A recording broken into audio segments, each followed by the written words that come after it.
율법학자 가운데 한 사람이 다가와서 논쟁하는 것을 들었습니다. 예수님께서 사두개파 사람들에게 잘 대답하시는 것을 보고 그가 물었습니다. 모든 계명 중에 어떤 것이 가장 중요합니까?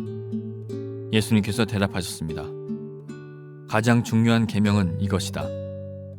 이스라엘아, 들어라. 주 우리 하나님은 한 분이시다. 내 모든 마음과 모든 영혼과 모든 뜻과 모든 힘을 다하여 주 너희 하나님을 사랑하여라. 두 번째로 중요한 계명은 이것이다. 내 이웃을 내 몸같이 사랑하여라. 이 계명들보다 더 중요한 계명은 없다. 율법학자가 예수님께 말했습니다. 옳습니다, 선생님. 하나님께서는 한 분이시고 그 외에는 다른 신이 없습니다. 모든 마음과 모든 지식과 모든 힘을 다하여 하나님을 사랑하고 이웃을 자기 자신처럼 사랑하는 것이 다른 모든 번제물이나 희생제물보다 더 중요합니다. 예수님께서는 이 사람이 지혜롭게 대답하는 것을 보시고 말씀하셨습니다. 너는 하나님 나라에 가깝구나. 그 뒤로는 아무도 감히 예수님께 더 묻지 않았습니다. 자, 우리 가슴에 손을 얹고 믿음을 고백하고 오늘 하나님 말씀 듣도록 하겠습니다. 한번 따라해 주시겠어요? 하나님은 나를 사랑하십니다. 나는 그 사랑 안에 있습니다. 하나님은 오늘 나에게 말씀하실 것입니다. 그 말씀에 능력이 있습니다. 그 말씀에 생명이 있습니다. 나의 마음을 하나님께 열겠습니다. 나의 생각을 예수님께 집중하겠습니다. 들은 만큼 변합니다. 들은 만큼 행복해집니다. 가장 중요한 계명은 무엇입니까? 예수님을 공경에 빠뜨리려고 던졌던 한 율법학자의 질문이었습니다. 그 질문을 받으시고 예수님께서는 성경 전체를 꿰뚫는 가장 명쾌한 답변을 주셨습니다. 지난주에 나눴던 대로 그 답변은 특별하지 않았습니다. 그들이 매일 아침, 매일 저녁 암송하고 있던 쉐마라고 하는 평범한 말씀이었습니다. 29절부터 31절까지 말씀인데요. 같이 한번 다시 한 목소리로 읽어볼게요. 예수님께서 대답하셨습니다. 가장 중요한 계명은 이것이다. 이스라엘아, 들어라. 주 우리 하나님 한 분이시다. 내 모든 마음과 모든 영혼과 모든 뜻과 모든 힘을 다하여 주 너희 하나님을 사랑하여라. 두 번째로 중요한 계명은 이것이다. 내 이웃을 내 몸같이 사랑하여라. 이 계명들보다 더 중요한 계명은 없다. 내 모든 마음과 내 모든 영혼과 내 모든 힘과 뜻을 다하여 주 하나님 여호와를 사랑하라. 그리고 내 몸과 같이 이웃을 사랑하라. 이 성경 전체가 여기에 담겨져 있다는 거죠. 예수님 하나님을 어떻게 전심으로 사랑하는가에 대한 이야기를 지난주에 나누었고요. 오늘은 어떻게 이웃을 내 몸과 같이 사랑할 수 있는가에 대한 이야기를 좀 나누려고 합니다. 이 두 가지 사랑에 대한 이야기는 새로운 이야기는 아닙니다. 십계명을 모세에게 주셨을 때도 1계명부터 4계명까지는 하나님을 사랑하는 삶에 대해서, 그리고 5계명부터 10계명까지는 이웃을 사랑하는 삶에 대해서 전혀 새로운 개념은 아닙니다. 이웃을 사랑하기 전에 무엇이 먼저라고 그랬죠? 하나님을 사랑하는 것이 먼저입니다. 하나님을 사랑하지 않고 이웃을 사랑하려고 노력하면 그것은 또 다른 휴머니즘에 불과한 것이고 인간의 노력과 인간의 열심에 불과합니다. 그러면 그 열심과 노력의 결과는 무엇이냐? 또 다른 고통과 또 다른 깨어진 관계에 불과합니다. 사람들이 생각할 때 그래도 사랑하려고 노력하지 않는 것보다 사랑하려고 노력하는 것이 더 낫지 않느냐. 하나님 생각으로부터 출발하지 않는, 사랑으로부터 출발하지 않는 이웃 사랑은 결국 자기 도치고 다른 사람을 참견하려고 하고 주장하려는 노력에 불과한 것입니다. 친구 후배 목사가 미국에서 교회를 시작을 하는데 어떤 젊은 집사님 부부가 와서 함께 돕고 싶다라고 하는 얘기를 했다고 합니다. 굉장히 큰 원군을 만난 거죠. 그래서 감사하는 마음으로 함께 동역을 하면서 교회를 만들어 가는데, 이분들이 열심히 정말 특출한 분들이라 아침부터 저녁까지 교회와 목사님을 섬기는 것을 기쁜 마음으로 감당을 했습니다. 그런데 전화를 안 받으면 막 화를 내시는 거죠. 어디를 가자 그러면 가야 되고, 어디를 와라 그러면 와야 되고, 어디에 신방하라 그러면 하면은 해줘야 되고, 목사님이 그들이 요구하는 대로 해주지 않으면 막 분노가 나서 감당을 못 하시는 거예요. 그래서 몇 번 이 목사님께서 그 부부의 청을 거절을 하니까, 아니 내가 당신을 사랑하고 교회를 사랑해서 이렇게 하는 건데 왜 내 말을 듣질 않냐라고 하면서 이제 화를 내시더래요. 그래서 결국은 한바탕 소통을 일으키고 교회를 떠나갔어요. 이런 거죠. 하나님 없이 사랑하는 것, 하나님 없이 교회를 사랑하고 이웃을 사랑한다는 게 결국은 내가 너를 사랑하는데 왜 나를 고마워하지 않느냐, 이런 또 다른 깨어진 관계로 나아가는 것밖에 되지 않는 것입니다. 그러므로 이웃 사랑은 가장 먼저 하나님을 사랑하는 것으로부터 출발하는 것입니다. 그리고 하나님을 사랑하면서 사람을 사랑하고 내 이웃을 뭐처럼 사랑하라고 그랬죠? 내 몸처럼 사랑하라고 했습니다. 그러니까 이웃을 사랑하기 전에 우리가 확인해야 되는 것은 내가 나를 온전히 사랑하고 있는지를 확인해야 하는 것입니다. 그런데 여기까지 얘기를 하면 여러분 가운데서 근데 목사님, 성경에 보면 말세에 나타나는 징조 가운데 사람들이 자기를 사랑한다라고 하는 얘기가 나오는데, 목사님 지금 이웃을 하나님의 사랑으로 사랑하기 전에 내가 나를 스스로 사랑해야 된다라고 얘기를 하고 있는데, 그러면 말세의 징조로 나타나는 자기 사랑과 지금 하나님을 사랑하는 마음으로 나를 사랑하는 것, 그거는 어떻게 구체적으로 다른 겁니까? 라고 질문이 생길 수 있겠죠? 하나님을 사랑하는 사랑으로 나 자신을 사랑한다라고 하는 것은 자신의 소중함을 아는 것입니다. 나라고 하는 존재가 예수 그리스도께서 나를 위해서 대신 죽으셔서 구원해 주신 소중한 존재라는 것을 아는 거죠. 그러니까 거기로부터 출발하는 자기 사랑은 자아를 추구하는 사랑이 아니라 자아를 부인하는 사랑이 되는 것입니다. 예수님 밖에 있는 사람은 자아 부인이라고 하는 것은 말도 안 되는 요구라고 생각하며 억울해합니다. 그러나 예수 안에 있는 사람들은 자기 부인은 예수님을 더 사랑하고 자신을 더 사랑하는 새로운 영적인 선택이 된다라고 하는 것을 압니다. 왜냐하면 예수 안에 있는 사람들은 내가 나를 부인하면 부인할수록 하나님의 사랑으로 더 충만해지고 예수님을 향한 사랑으로 더 충만해지고, 그럴 때야 바로 우리가 우리 스스로를 사랑할 수 있다는 것을 알기 때문이죠. 그러나 마지막 때에 일어나게 되는 삐뚤어진 자기 사랑은 결국 극단적인 자기애, 그리고 파괴적인 이기주의, 자아 몰두, 자아 추구, 자신 외에는 눈에 보이지 없는 파괴적인 나르시시즘 같은 것들이죠. 성경은 그런 것들을 경계해야 된다라고 이야기하고 있습니다. 자, 이웃사랑을 시작하기 전에, 이웃사랑을 언급하기 전에 예수님의 사랑으로 나 자신을 소중히 여기는 것을 배우고 내가 하나님의 자녀라고 하는 영적인 정체성을 회복하고 주 안에서 건강한 자존감으로 충만해진 다음에야 우리가 정말로 그렇게 우리 자신을 사랑하는 것을 배운 다음에 우리는 진정으로 이웃을 사랑하는 삶을 살 수 있는 것입니다. 오늘 저는 여러분에게 물론 성경에 이런 이웃을 사랑하는 모습들이 엄청나게 많이 등장을 하지만 오늘 여러분에게 이웃 사랑하는 모습의 세 가지 예를 좀 들어서 성경을 여기저기 찾으면서 보여드릴 거고요. 그리고 진정한 이웃 사랑이 어떻게 완성되는지 결론을 맺어보려고 합니다. 창세기 13장 말씀 가볼게요. 창세기 13장 6절부터 9절 말씀인데요. 여러분이 먼저 6절 읽어주시겠어요? 시작. 아브라함과 롯에게는 가축이 마주 많이 있기 때문에 두 사람이 함께 살기에는 그 땅이 너무 좋았습니다. 아브라함의 목자들과 롯의 목자들 사이에 다툼이 일어나기 시작했습니다. 그때 그 땅에는 가나안 사람들과 브리스 사람들이 살고 있었습니다.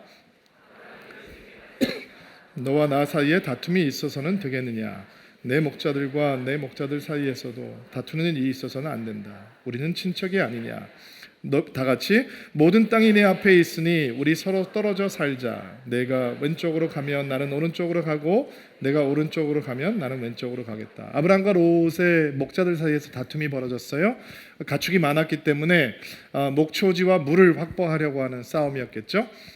근데 이 사건이 등장하기 전에 창세기에는 어떤 사건을 소개하고 있냐면 가나안 땅에 가뭄이 들어서 아브람과 사레와 그리고 롯이 이집트로 피난을 가는 장면이 등장을 해요. 피난을 가면서 아브람이 사라에게 뭐라고 얘기를 하냐면 사라가 굉장히 아름다운 여인이었던 것 같아요. 그래서 이집트에 가면 이 남자들이 당신을 차지하기 위해서 나를 죽일 거니 해야 할 거니까 당신이 나의 아내라라고 얘기를 하지 말고 나의 누이라라고 얘기를 하자. 그러면 내가 안전할 거다라고 얘기를 하죠. 그리고 실제로 사레와 이 아브라함과 롯이 이집트 땅에 도착을 하니까 사라의 미모에 대한 소문이 퍼지기 시작하는 거예요. 어디까지 퍼지냐면 왕궁까지. 파라오 황제의 귀에 엄청나게 아름다운 미인이 등장했습니다. 그리고 파라오는 그 여인을 나에게 데리고 오라. 그리고 아브라함에게 거대한 막대한 지창금을 줄고 이제 자기 아내로 삼으려고 하는 거죠.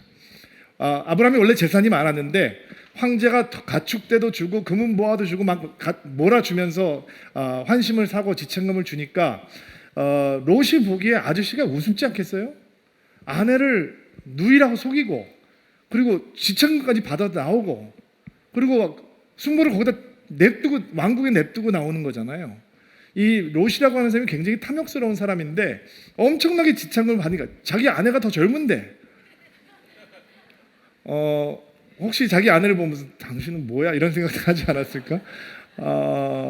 굉장히 세속적이고 물질주의적인 사람이니까 아마 그 이집트의 화려함을 보고 왕궁의 화려함을 보고서는 롯은 더 부자가 되고 싶기 원했을 것이고 그리고 부당하게 재산을 축적했던 아저씨를 보면서 마음속에 나름 조롱하는 마음, 질투하는 마음도 있었겠죠.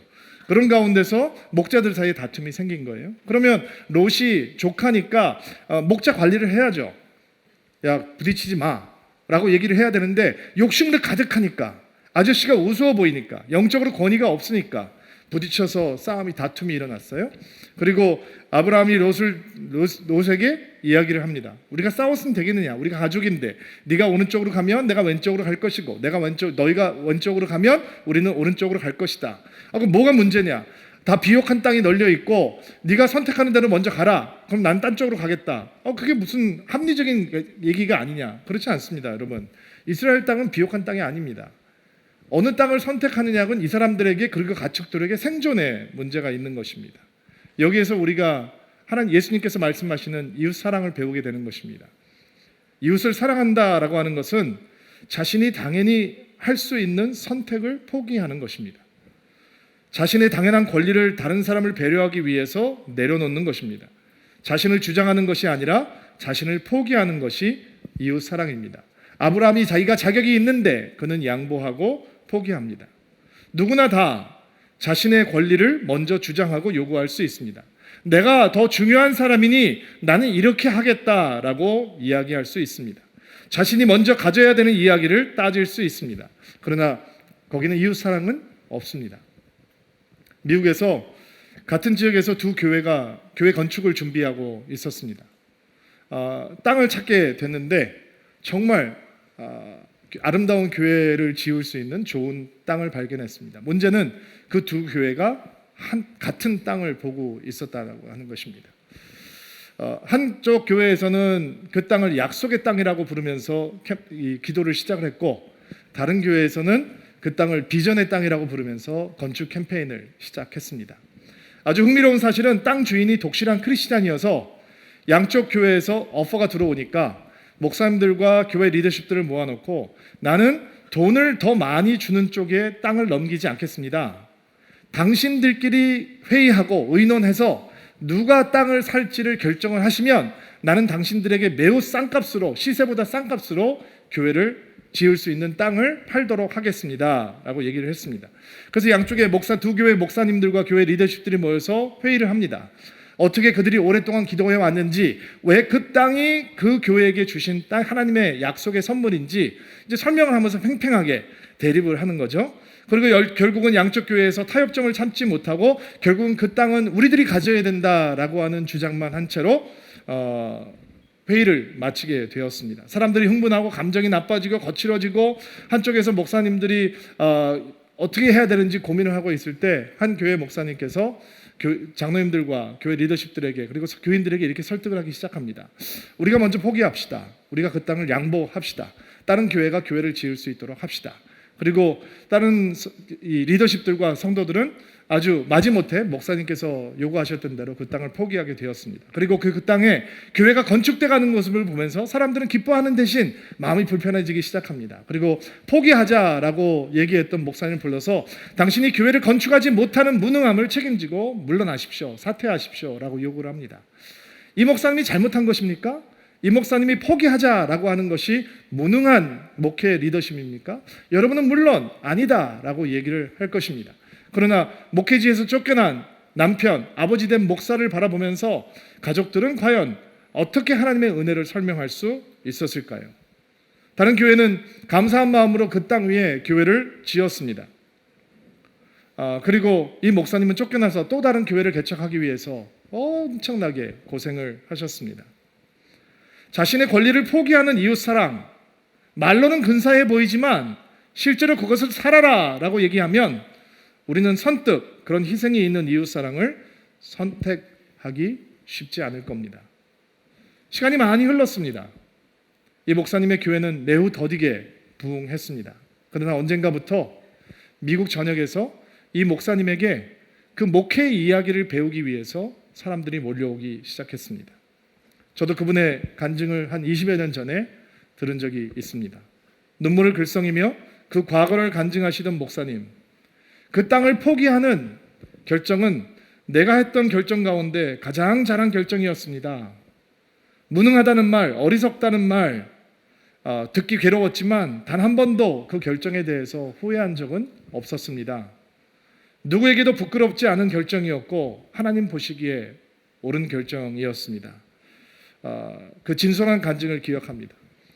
교회를 지었던 건축했던 교회, 그리고 목사님을 무능하다고 쫓아냈던 교회는 사람들이 기억하지 못했습니다. 그러나 자기가 마땅히 할 수 있는 선택의 권리를 포기하고 목회를 또 다른 곳에 가서 진행했던 목사님의 이야기, 그리고 그분을 통해서 하나님께서 이루신 교회의 이야기는 엄청나게 많은 사람들에게 선한 영향력으로 오랫동안 자리했습니다. 내 권리, 내 주장, 내 요구, 그것을 포기하면 이웃사랑이 보이는 겁니다. 우리 아내도 이웃이죠. 자녀도 이웃이죠. 옆에 앉아있는 성도들도 이웃입니다. 내 소리를 포기하면, 내 권리를 포기하면, 내 주장을 포기하면 그때 예수께서 얘기하시는 내 이웃을 내 몸처럼 사랑하라고 하는 그 사랑이 시작이 되는 것입니다. 자, 두 번째, 생각해보고 싶은 이웃사랑의 모습은 누가복음 7장에 나와 있는 말씀인데요. 7장 34절 말씀 읽어주세요. 시작. 먹고 마셨다. 그러자 너희들은 봐, 저 사람은 먹보요 술꾼이며 세리와 죄인들의 친구더구나 말했다. 세례자 요한이 와서 빵도 먹지 않고 포도주도 마시지 않으니까 저 사람 귀신 들렸다, 미쳤다라고 욕을 했어요. 그런데 예수님께서 오셔서 먹고 마시고 죄인들의 친구가 되어주시고 세리들의 친구가 되어주셨죠. 사람들을 예수님을 조롱하기 위해서 그들이 붙였던 말은 세리의 친구요, 죄인, 몸을 파는 여인들을 얘기하는 거예요. 여인들의 친구다라고 말씀을 하셨어요. 누가복음 8장에 보면 예수님을 따라다녔던 사람들의 모습이 등장을 하는데 12제자도 있었지만 악한 병에 걸렸던 사람들, 악한 영에 들렸던 여인들, 7 귀신 들렸던 막달라 마리아, 그리고 수많은 여인들이 따라다녔고 그들의 헌금을 통해서 예수님께서 사역을 하셨다, 섬김을 받으셨다라고 하는 소개가 나와요. 우리는 현대를 살고 있는 사람들이기 때문에 이런 여인들이 예수님을 따라다녔다라고 하는 사실, 여인들의 섬김을 통해서 예수님께서 전도 사역을 하셨다라고 하는 사실에 놀라지 않아요. 그러나 당시 유대적인 문화를 보면 랍비는 여인들을 친구로 두지 않았어요. 여인들은 천한 신분이었어요. 랍비가 랍비의 역할을 제대로 감당하려면 그렇게 많은 여인들과 함께 몰려다니면 안 돼요. 그러나 예수님께서는 그들을 사랑하셨고 그들에게 사랑을 받으셨고 그들을 섬기셨고 그들의 섬김을 기쁘게 받으셨어요. 천한 여인들에게. 예수님에게 사랑은 친구가 필요한 자들에게 친구가 되어주시는 거였죠. 우정을 선물로 주시는 것이 예수님께서 우리에게 보여주시는 이웃을 사랑하는 삶이에요. 많은 사람들이 교회를 찾아와요. 그러다가 교회를 떠나가요. 왜냐하면 교회 와도 친구라고 하는 것을 발견할 수 없기 때문이죠. 현대교회에서, 그리고 조그만 사이즈가 아니라 웬만한 사이즈가 돼버린 교회에는 누군가 처음 찾아왔을 때 그 처음 찾아온 사람이 누구인지도 잘 알지도 못하고, 그리고 그 사람을 향해서 반갑게 눈을 마주치고 인사하면서 안녕하세요, 처음 오신 모양입니다, 반갑습니다, 저는 김효수 형제라고 합니다 라고 하면서 인사를 건네는 문화는 서울이라고 하는 곳에서는 사실은 작은 교회가 아니면 찾아보기 힘든 문화가 되었죠. 그리고 그런 교회를 찾는 사람들조차 내가 처음 가면 나를 몹시 귀찮게 할 거야, 우정이라고 하는 선물을 굉장히 귀찮게 여기고, 우리는 고립을 선택하고 격리를 선택하고 우리는 다리를 놓는 삶을 살아야 되는데 섬으로 존재해 가는 것으로 만족해 하고 있습니다. 그러나 예수님께서는 우리에게 말씀하십니다. 이웃을 사랑하는 삶은 친구가 되어주는 삶이다. 저희 막내가 제가 안식년을 하는 동안에 미국에 있는 학교에 들어갔습니다. 새로 만든 학교였는데 그 아이 반에 유난히 조용한 아이가 한 명 있었습니다. 하루 종일 인상만 쓰고 있고 말도 안 하는 아이였습니다. 왜 이 아이가 이런가? 저희 아내가 엄마들이 하는 얘기를 들어보니까 핀란드에서 처음으로 이민을 온 아이였습니다. 영어 한마디도 못하고 학교에다 그냥 쑥 집어넣어놨으니 애가 얼마나 핀란드 가고 싶겠어요. 친구 보고 싶다고 그러고 나 학교 안 가겠다고 울고 이제 이런 상황이 된 거죠. 애들은 뭐라 그러는데 알아듣지 못하니까 자기를 보호하기 위해서 입을 닫았을 것이고 침묵했을 것이고 그리고 인상을 쓰고 있겠죠. 근데 저희 애가 엄마한테 그 얘기를 듣고 엄마 컴퓨터를 가지고 방에 들어가서 며칠 동안 뭐 고생을 하더니 구글을 찾아보면서 핀란드 말로 이제 우노 게임, 카드 게임 아시죠? 우노라고 하는 카드 게임 할 수 있는 단어들 빨간색 색깔 다 쓰고 핀란드 말로 간단한 인사말, 너 우리하고 친구하자, 베스트 프렌드 하자, 놀이터에 함께 가자, 잘했어, 괜찮아, 뭐 이런 일들 다 써가지고 발음 기호까지 써가지고 학교에 그 종이를 가지고 가서 아이에게, 자기 핀란드 친구 아이에게 얘기를 하기 시작합니다. 그리고 처음으로 그 아이가 교실에서 친구들을 향해서 마음을 열고 미소를 띠기 시작했다고 합니다. 저는 이 얘기가 저한테 굉장히 퍼스널하게 다가왔습니다. 왜냐하면 제가 처음 미국 갔을 때를 기억합니다. 여러분, 수백 명이 모여있는 그 식당에 혼자 앉아서 투명 인간처럼 제가 얼마 동안 많이 밥을 먹었는지 모릅니다. 그 당시 제가 알고 있던 영어는 How do you do? 하면 저쪽에서 뭐라고 얘기해야 되죠? How do you do? 그러나 미국 고등학생들은 그렇게 영어하지 않았습니다. How are you? Fine, thank you. And you? 얘기하지 않았습니다. 담대하게 마음을 먹고 가서 착해 보이는 애한테 How do you do? 라고 하니까 얼굴도 쳐다보지 않고 그냥 지나가더라고요. 그리고 저는 투명인간처럼 꽤 오랜 시간 식당에 앉아서 밥을 먹었던 기억이 납니다. 근데 3학년 아이가 그 안에 예수가 계시니까, 성령이 인도하시니까 친구가 없는 아이에게 친구가 되어줄 수 있습니다. 외로움을 이기는 우정을 선물로 줄 수 있는 거죠. 이게 좋은 이웃이 되는 것입니다. 시카고 트리뷴이라고 하는 그 신문사의 칼럼니스트로 일하고 있는 말라 폴이라고 하는 여인이 자신의 칼럼에서 이렇게 외로움에 대해서 썼어요. 나는 외로움 때문에 슬프다. 42이 되도록 변변한 친구 하나 없다는 게 말이 다 되는가? 나는 숨가쁘게 돌아가는 세상에서 혹시 친구란 존재하지 않는 것은 아닌가 생각이 들기도 했다. 아예 세상에는 외로움이라는 것을 모르는 여자들 뿐인 건 아닌가? 라는 생각도 든다. 나의 외로움을 일로 때우기는 쉽다.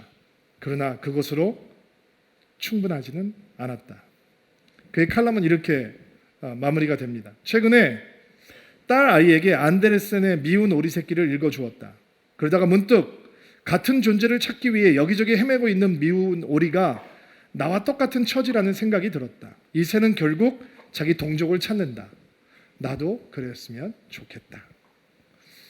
그리고 이 기사가 나가자마자 수많은 사람들이 이 여인에게 나만 그런 줄 알았어요, 당신도 그렇군요 라는 인사와 왜 이토록 외로움을 느끼는데 좋은 진정한 친구를 찾는다는 것은 이렇게 힘든 일입니까? 라고 하는 편지가 쇄도했다고 합니다.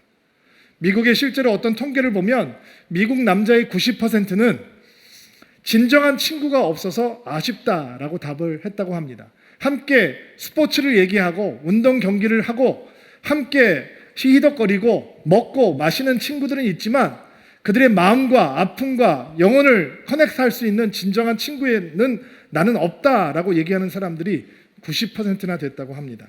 그러나 결코 그런 내색을 바깥으로는 하지 않죠. 왜 사람들이 자신이 친구가 필요하다, 나는 외롭다라고 하는 것을 내색하지 않냐면 제클린 올즈라고 하는 심리학자에 의하면 사람들은 자신이 외롭다는 사실을 인정하지 않는데 그 이유는 외롭다는 것은 곧 자신이 실패자와 같다라고 하는 뜻으로 현대사회가 받아들이고 있기 때문이다라고 해석하였습니다. 여러분, 요즘 소셜미디어가 우리를 얼마나 관계를 많이, 팔로워가 몇 명이 되세요? 뭐 수백 명의 커넥션이 있고 수백 명의 프렌즈가 있잖아요. 어떤 사람들은 어떤 소셜 네트워크는 리밋이 있다면서요. 몇 명 이상 친구가 못 맺는다면서요. 그 친구가 넘어가면 그 회사에서 특별하게 관리를 해줘야 넘어갈 수 있다면서요. 그러니까 이렇게 엄청나게 많은 네트워크가 있는데도 불구하고 우리는 여전히 외로움이라고 하는 현대인의 문둥병, 마더 테레사가 얘기하는 대로 해결하지 못하죠.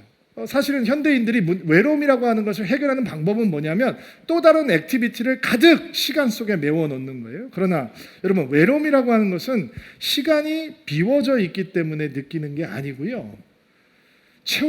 사람이 채워야 될 자리에 사람이 없기 때문에 느끼는 거예요. 우리 하나님께서 우리를 창조하셨을 때 우리 안에 하나님만 메꾸실 수 있는 공간이 있잖아요. 맞죠? 그래서 하나님을 믿으면 그 공간이 채워지니까 우리가 진정한 만족을 느끼게 되는 거죠. 근데 하나님의 창조 원리가 하나님께서 메꾸셔야 될 공간을 만들어 놓으셨지만 또 사람만이 메꿀 수 있는 공간도 우리 안에 두셨단 말이에요. 하나님께서 아담을 만드신 다음에 아담이 죄악으로 타락하기 전에 하나님과 완벽한 펠로우십을 하죠. 근데 하나님께서 그 완벽한 관계를 누리고 있는 아담을 보면서 아담이 혼자 있는 것이 좋지 않구나라고 말씀하셨어요. 그리고 사람을 만들어 주시죠. 하와를 데려오시는 거예요. 그러니까 우리 안에는 창조의 원리에 의해서 사람이 메꿔줘야 되는 빈 공간이 있다는 거예요. 사람이 채워야 될 공간. 친구가 되어주는 이웃 사랑은 바로 그 공간을 채워가는 거룩한 여정이 되는 것이죠. 교회 안에서 참된 관계의 만족과 감사가 있으려면 이런 우정이 생겨야 되는 거예요. 친구가 되어준다라고 하는 것은 그래서 힘든 헌신이고 사랑이고 충성이고 희생이고 불편을 감수하는 것이고 배려하는 것이고 이해하는 거죠. 교회 안에서 우정을 통한 이웃 사랑을 배우려면 그저 아는 사이, 편안한 사이, 그냥 인사하고 웃고 헤어지는 사이 정도가 아닌 그것을 뛰어넘겠다라고 하는 위험 부담을 감수하셔야죠.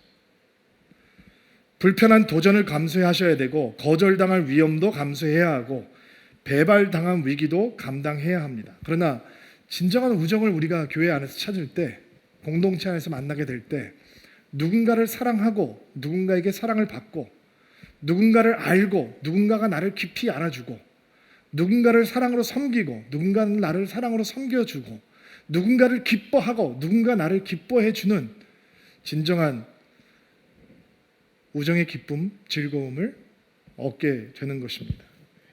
자, 예수님에게 이웃사랑은 친구가 되어주는 것입니다.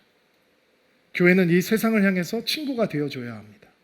이 땅을 찾아와 있는 수많은 외국인들을 향해서 지금 교회가 그렇게 비난하고 있는 동성애자들조차도 교회는 그들에게 친구가 되어줘야 합니다.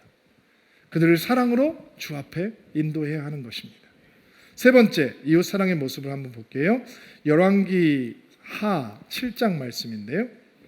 3절부터 10절까지 읽을 텐데 여러분들이 3절 먼저 읽어주세요. 시작. 성문 입구에 문둥병자 4명이 있었습니다. 그들이 서로 말했습니다. 이렇게 앉아서 죽을 수는 없지 않느냐. 성 안에 들어가 봐야 먹을 것이 없으니 굶어 죽을 테고 여기에 가만히 앉아 있어도 죽기는 마찬가지다. 그러니 아람 군대에게 가서 항복하자. 그들이 우리를 살려주면 사는 것이고 죽이면 죽는 것이다.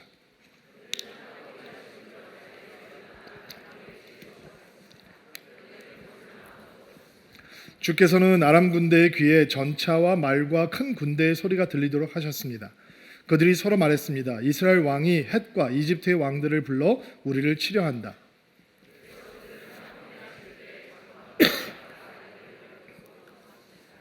그들은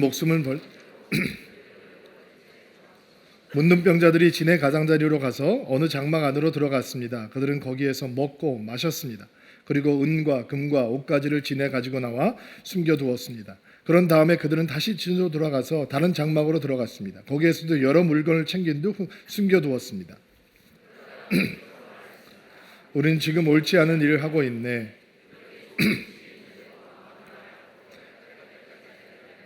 우리는 벌을 받을 것이네.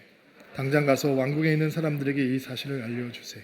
자, 이 배경이 뭐냐면 이스라엘과 아람이라고 하는 나라 군대와 전쟁이 벌어졌는데 아람 군대가 쳐들어와서 사마리아 성을 포위하고 있는 거예요. 자, 포위 당했으니까 식량이 줄어갔을 것이고 심각한 식량난에 처하게 됐어요. 그 성경을 찾아보면 나귀 머리 하나가 은 80세겔에 팔리고 비둘기똥의 4분의 1이 은 5세겔에 팔릴 만큼 식량난이 심각한 거예요. 또 엄마들이 아이들을 삶아서 먹을 정도로 사마리아의 상태는 정말 눈으로 뜨고 볼 수 없는 상황이었어요. 사람들은 굶어 죽어가고 있었어요. 성문 바깥에 문둥병한 4명이 축 처져서 앉아 있는데 그들이 너무 배가 고프고 굶어 죽게 생겼으니까 이런 생각을 하는 거예요. 우리가 안에 들어가 봤자 먹을 것을 얻을 수 없고 여기 있으면 굶어 죽게 될 거고, 그러면 아람 군대한테 가서 항복하고 먹을 걸 좀 달라 그러자. 다행히 그들이 우리를 긍휼히 여겨서 먹을 걸 주면 우리는 살 거고, 그리고 주지 않으면 뭐 여기서 죽으나 거기서 죽으나 마찬가지 아니냐, 가보자. 그리고 아람 군대의 진으로 가보니까 하나님께서 그들의 귀에 큰 전차 소리, 큰 군대 소리를 듣게 하셔서 도망가게 하신 거죠. 이스라엘을 구원하시려고 하나님께서 이렇게 하신 거예요. 진이 텅텅 비어 있는 거예요. 그 군량미와 신량들이 가득하고 은과 금과 이 온갖 것들이 다 가득하고 군인들이 막 군복까지 다 내려놓고 장비까지 다 두고 그냥 도망을 간 거예요. 그리고 그 사람들이 배불리 먹고 보물들을 막 챙겨서 어디다 숨겨놓고 또 돌아와서 또 챙겨가지고 숨겨놓으려고 그러다가 갑자기 생각이 번쩍 정신이 드는 거죠. 아니 지금 이 기쁜 소식을 이렇게 음식이 많이 있다고 하는 소식을 사마리아 성에서 굶어 죽고 가고 있는 사람들에게 알려줘야 되지 않겠냐. 우리가 어떻게 우리만 이렇게 배불리 먹고 있을 수 있냐. 우리가 가서 그 사람들에게 여기 오면 살 수 있습니다. 먹을 수 있습니다. 이 군대들이 도망갔습니다. 하나님께서 이 일을 하셨습니다. 이렇게 얘기를 할 수 있지 않냐. 해줘야 되는 거 아니냐라고 깨닫게 되는 거죠. 여러분 이웃사랑이 뭔지 아세요? 가장 필요한 거를 주는 거죠. 사마리아 사람들이 가장 필요한 건 뭐예요? 식량이에요. 식량이 어디 있어요? 아람 군대가 치고 있던 진 속에 있어요. 그러니까 이 문둥병자 4명이 사마리아 성으로 들어가서 음식이 여기 있습니다. 여기 나오면 다 살 수 있습니다.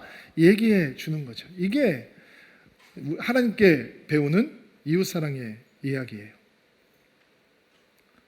이번 학기에 드림 플러스 DBS를 시작했습니다. 여러분 예수 믿는 사람들이 왜 그렇게 믿지 않는 배우자에게, 가족에게, 자녀에게, 부모님에게, 친척에게, 친구에게 예수님을 전하고 싶은지 아세요? 왜냐하면 우리는 그게 가장 소중한 거라고 믿기 때문이에요. 아닌가요? 드림 플러스 이 성경 공부를 섬기면서 제 마음속에 이런 생각이 들었어요. 야, 이거 서울드림교회 새로운 칼날이 되겠다. 우리 성도님들이 자기 사랑하는 친구들을 데리고 오면, 가족들을 데리고 오면 그들과 함께 신앙을 논의하면서 논쟁하면서 믿음을 소개하고 이제 수많은 간증들을 얻어낼 수 있겠다. 그리고 그들이 진지한 모습으로 4번 참석을 해주더라고요. 너무 감사했어요. 근데 또 제 마음을 감동했던 건 우리 성도들의 섬김이었어요.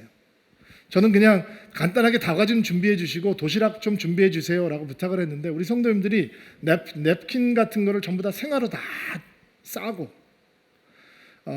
과일 같은 것도 이 스티커 만들어서 J316 이렇게 써가지고 다 붙이고 진짜 정성스럽게 섬기는 거예요.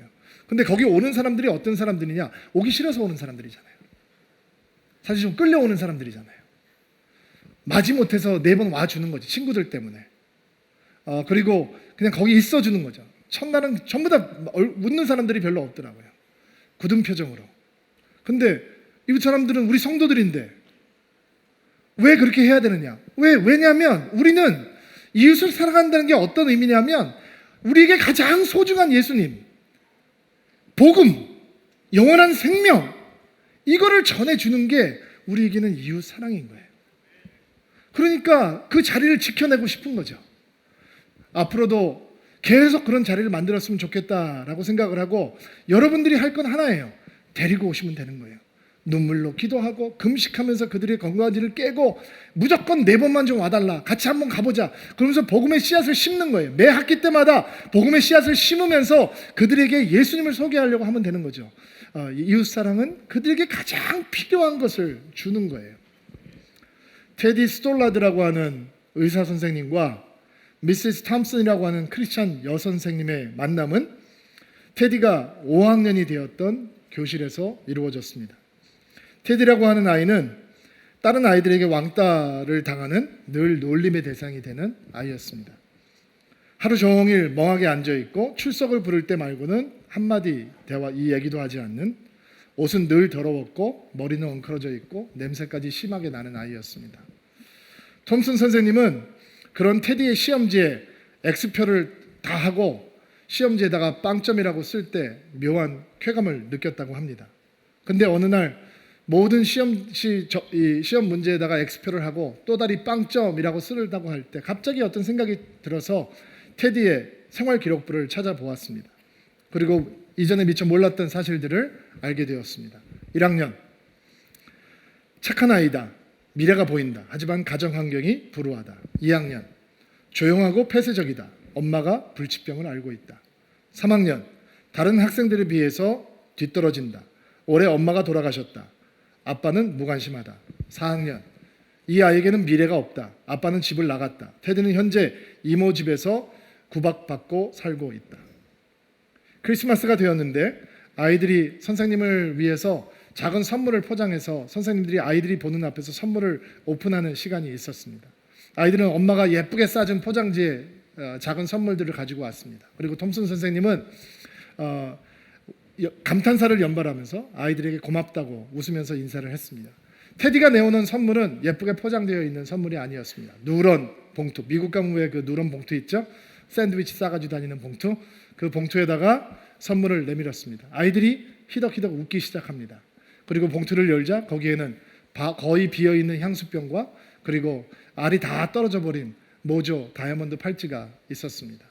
애들이 깔깔거리고 웃고 놀리기 시작합니다. 선생님께서는 향수를 찍어서 귀에다 바르고 알이 빠져버린 팔찌를 팔에다 끼면서 테디한테 웃으면서 감사하다. 향수도 너무 냄새가 좋구나. 그리고 팔찌도 마음에 들어 라고 인사를 했습니다. 방과 후 조용히 선생님에게 온 테디가 말을 합니다. 선생님, 제 선물이 마음에 드셨다니 너무 기뻐요. 하루 종일 선생님에게서 엄마 냄새가 났어요. 엄마 팔찌도 선생님에게 매우 잘 어울려요. 톰슨 선생님에게 그 순간은 하나님의 마음을 품은 참된 크리스찬 교사로 다시 태어나는 회심의 순간이 되었다고 합니다. 그대는 눈물을 흘리면서 하나님의 눈으로 테디를 보게 해달라고 기도했습니다.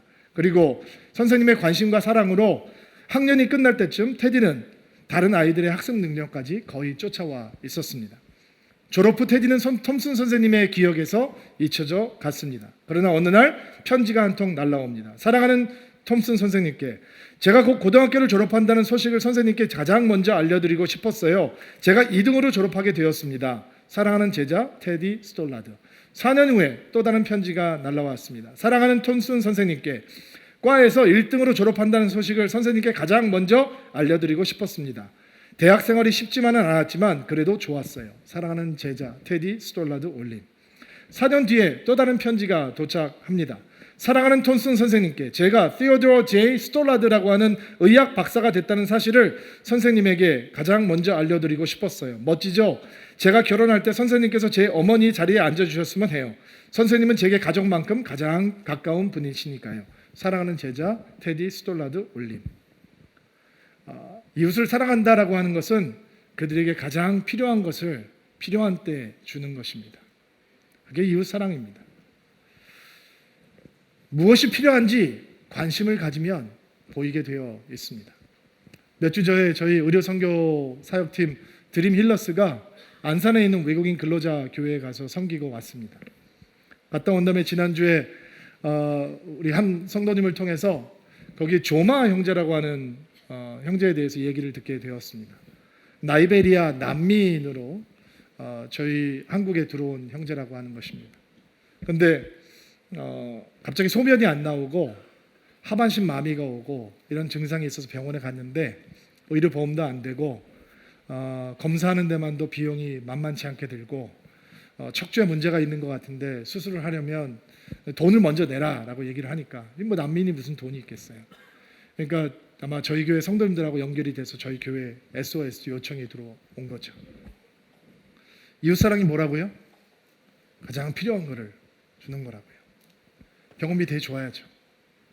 예산이 부족하지만 뭐 어떻게 해서라도 대줘야죠. 그리고 저희 선교 담당 교육자가 안산까지 가서 그 병원에 가서 원무과 직원들하고 얘기를 하고 상황을 파악을 하고 수술 받았는데 조직 검사를 해보니까 백혈병이래요. 더 이제 치료를 많이 해야 되는데 치료비에 대해서 막 전도사님들이 걱정을 하고 있다는 거예요. 일단은 우리가 도울 테니까 하는 데까지 해보자 얘기를 했어요. 도와야죠.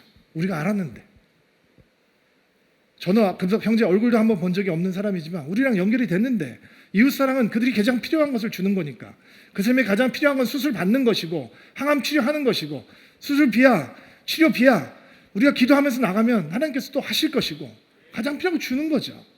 이렇게 하다 보니까 제 마음속에 이런 생각이 들더라고요. 혹시 우리 교인들 중에서는 힘들고 어려운 사람 분명히 있을 텐데 우리가 모르는 사람이 있을 텐데 좀 알아보자, 찾아보자. 그랬더니 당연히 우리 교인들 가운데도 도움이 필요한 분들이 있더라고요. 어떻게 해야 돼요? 도울 수 있을 만큼 우리가 도와야죠. 그게 이웃 사랑인 거죠. 제 제자가 미국에서 신학교 다니면서 목회를 하는데 암이 발견이 됐어요. 너무너무 고통스럽게 암 치료를 받고 있다는 얘기를 제가 전해드렸어요. 설교를 하면서 설교 준비를 하면 이런 생각이 들었어요. 걔한테 몸조리하라고 헌금 좀 보내야 되겠다. 내 사랑하는 제자인데 내가 자주 못 챙겼는데 내가 도와줘야겠다. 내가 할 수 있는 일이 분명히 있을 거다. 그게 이웃 사랑인 거죠. 그게 선한 사마리아의 비유 아니에요. 널브러져 있어요. 저 사람 불쌍하구나. 그건 이웃 사랑이 아닌 거고 저 사람을 어떻게 더 잘 도울 수 있을까 전략을 짜는 것도 이웃 사랑이 아닌 거고 그 널브러져 있는 사람을 싸매주고 가서 호텔에 데려다 주고 도와달라고 얘기해주고 내가 돌봐주겠다고 얘기해주고 그게 이웃 사랑인 거죠. 교회가 그 일을 해야 하는 것입니다.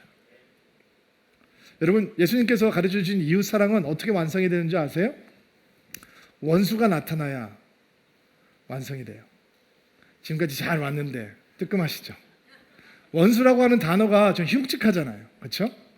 근데 너무 표현이 원수라고 하는 단어가 무거워서 좀 우리식으로 변화를 시켜보자면 원수라고 하는 사람은 이런 사람이겠죠. 살짝 마음에 안 드는 사람, 내 취향이 아닌 사람, 왠지 주는 것 없이 마음이 불편한 사람, 은근히 업신여기고 싶은 사람, 없을 때 우아하게 가십하고 싶은 사람, 꼴 보기 싫은 사람, 축구하면 공 차는 척하면서 발 한번 차보고 싶은 사람, 10,000원 전철역에서 얼굴 다른 쪽으로 돌리고 손 집어넣어서 꼬집어주고 싶은 사람, 뭐 이런 사람, 교회에서 화장실에서 1대1로 마주치고 싶지 않은 사람, 이런 사람 정도가 아닐까요? 신앙생활 하다 보면 이런 사람 꼭 만납니다. 자주 만납니다. 그리고 정말 이런 일은 없었으면 좋겠지만 가끔 목회자가 여러분들에게 그런 대상이 될 수도 있습니다. 신 목사님이 미리 사과드립니다. 저도 미리 사과드립니다. 일부러 그러는 거 아닙니다. 그런데 여러분 그런 불편한 대상 예수님께서 원수라고 부르는 그 대상이 나타나야 우리 믿음이 어느 정도인가 파악이 됩니다. 원수가 나타나지 않으면 우리가 가지고 있는 사랑, 하나님을 향한 사랑, 나를 향한 사랑, 이웃을 향한 사랑은 관념에 그칩니다. 근데 원수가 등장을 하면 그것은 관념이 아니라 삶이 되기 시작합니다. 우리 안에 미움보다 큰 사랑이 있다는 것을 확인하고 분노보다 큰 용서가 있다라고 하는 것을 확인하고 복수보다 큰 관용이 있다라고 하는 것을 확신하기 때문입니다. 이웃사랑은 언제 완성이 되느냐? 그 불편한 대상을 향해서 미운 마음을 갖지 않고 사랑하는 마음을 가질 때 완성이 되는 것입니다. 그러니까 원수가 등장할 때 여러분 긴장하지 마시기 바랍니다. 내가 사랑할 수 있는 기회가 왔구나 생각하셔야 됩니다. 여러분을 주의 성찬의 자리로 초대합니다. 다시 한번 주의 사랑으로 충만해지신 시간, 그리고 그 충만해진 사랑으로 이웃을 향해서 사랑을 흘려보내는 시간이 되기를 주의 이름으로 축복합니다. 같이 한번 기도합시다.